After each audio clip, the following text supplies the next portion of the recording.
I just want you to imagine you've been through unspeakable trauma, abuse, butchery, and were surrounded by people that were celebrating it, encouraging it.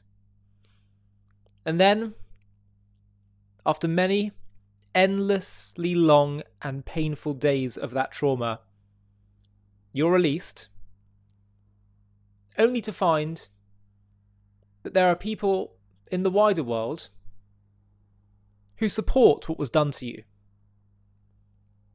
Or maybe who try to sympathise with it, or are ambiguous about it, or try to dress it up as an inevitable action that people would do to you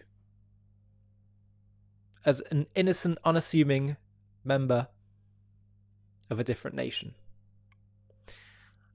And then I want you to imagine if you had to sit down in front of an audience and speak to and converse with and be in conversation with someone who sympathises with those people that did that to you, who tries to find justification or tries to excuse,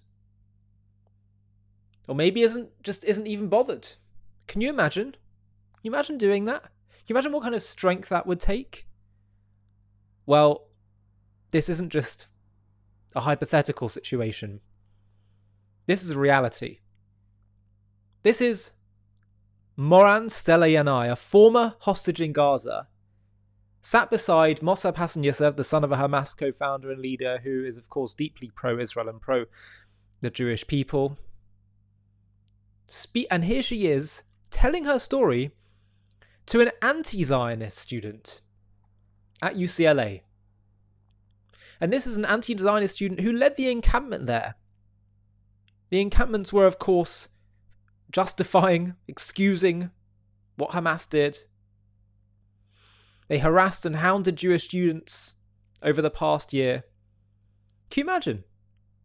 I want you to watch the courage, bravery, and calm she shows in speaking in public to such a person.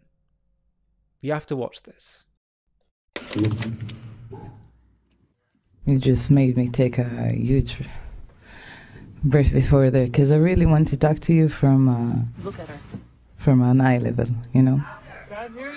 No, it's okay, it was only for him, it was not for you.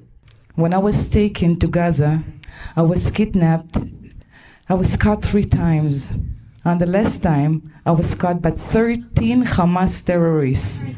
13. You doesn't have to, don't force him. I just want him to hear it. He's a person. He's entitled to have his own agenda and opinions. We do not have to have the same opinions. I just want you to know the facts that you talked about, really. Right before the debate started, I wanted to ask you where you're from. Are you from here, from the US? Okay, I visited the US. I have the facts because I've been here. Have you visited Israel before?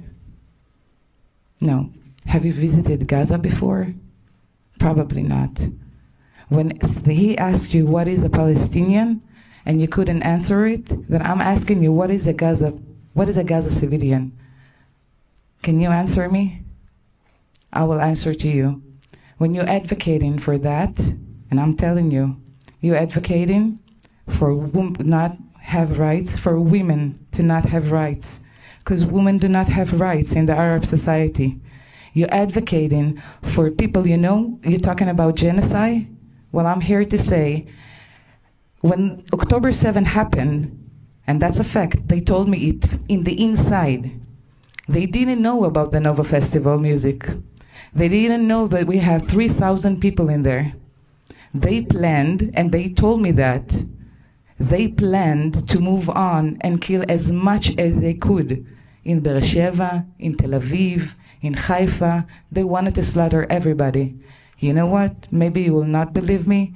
I can present to you my videos that I took there. Do you know how many bodies I saw? Do you know how many bodies were there? Do you know how much violence was taken on me? I was caught in the middle of a lynch.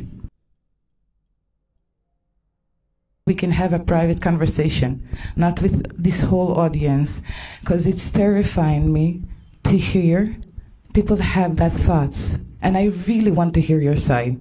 I swear, really. That's me, that's my agenda of coexisting. We went to dance. We went to dance. We didn't attack. Don't get annoying. I'm really asking you as a person, do you support those actions? If you don't support those actions and October 7th didn't happen, would we sit here talking right now? Well, yeah, actually, we probably would. Yeah, you think so? Did you ever saw our people attacking that amount of people from the start, from our side? I'm asking simple question. I don't understand in politics. When I was entering Gaza, and there is a video of that, I saw 100% of civilians celebrating me being taken. I didn't know about the other hostages. I thought it was only me. I didn't know about that. All I saw is 100% of civilians lynching me, beating me up. I was with a broken leg. I had bruises all over my body. Do you know that I've never cursed them? I've never argued with them, and I've never treated them like garbage. I respected them, even when they abused me. Because I believe that if I want to be respected, I have to respect everybody else. So I'm asking you one thing and one thing only, because I see you're not comfortable. I'm asking you to check facts on both sides. It makes life better. And I had the privilege to be on both sides. And I told you, I started from a place that I didn't watch the news for 11 years, just because of that. Talk to people. Private conversation. That's the real facts. That's for me. Don't clap. You know what? I wish him all the pain of the victims of this conflict on both sides. No. And wish that to anyone. he sooner or later is going to realize this for just being in such denial. And I respected you. You did not have to go to the personal stuff to tell me if I'm paid or not. I gave you the opportunity to represent your case. You did not need to attack me personally. Well, we can get more into I cannot believe, I am really reducing myself talking to this kid. Holding yourself a lot. It's like he came really prepared. No, he's reading. No, he's reading. You know what I mean by prepared. No, he's reading. He memorized the narrative, and he just like even perfected more than those who been claiming it for 70 years. He knows a lot more than Yasser Arafat on Palestine. Only it's wrong. It's just wrong. Now there at the end you saw Mossab Youssef expressing his frustrations at having to speak to this student who, you didn't see the content there, you can watch the full thing if you want to, but clearly was strongly articulating the anti-Israel side. But I want to focus on the strength of Moran in speaking, because there are some important lessons to learn that we can take from her. The first thing is that obviously in battle you have to do what you need to do, but outside of battle, whether it's, by the way, I'm not just talking about military battle, but also legal battle and whatever, but when you're in the educational zone, it's always good to speak to people with calm, with as much humanity as you can have, not to try to have all these gotcha things and just appeal to the crowd. She showed a remarkable sense of dignity and humanity in speaking to him. And by the way, that is, I think, critical. Her calm as well that she showed. She's not trying to do some kind of spectacle, because she understands this is not about some kind of game or who wins and who... This is about real. This is real. What happened to her is so real. And she's, as she says, I'm not trying to talk about this in some kind of political match. This is just one human to another saying, how can you support what happened to me?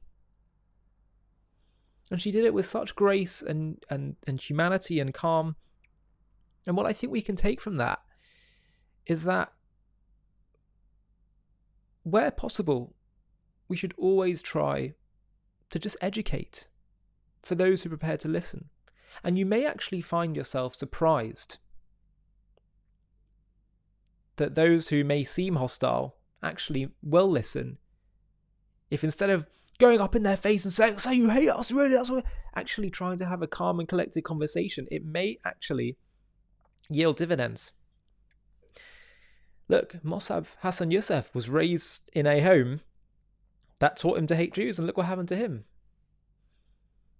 Loe al-Sharif, who was exposed to a Jewish family in France, stayed with them for a Shabbat, who treated him with humanity and calm and showed their peaceful home, made a major impression on him. So I think one thing that's really important for us to take away is that in the educational zone, when we're just trying to have conversations and there's nothing we need to protect in terms of our security, it's always good to be level-headed, calm, and try and reach out to the humanity in the other person. This does not ever mean compromising or trying to appease. Let's be clear about that. But it means that some people could just end up in such a bad rabbit hole and they just have to dig their heels in terms of their anti-Israel side. And the more people come aggressive to them, the more they feel defensive, the more they feel they have to, avoid giving any ground. But if you can actually not go out to someone in a confrontational way, where possible, and just try to have a conversation, and as she said, just understand the facts, explain the facts, because the facts are on our side. I find it even silly saying that, because the only side I've ever been on is the side of the truth. Truth doesn't have sides. Truth is truth.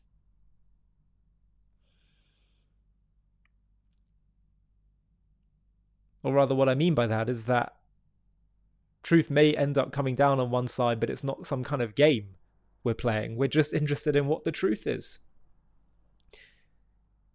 And I'm sure that this will make an impression for people, if not this student, people watching this.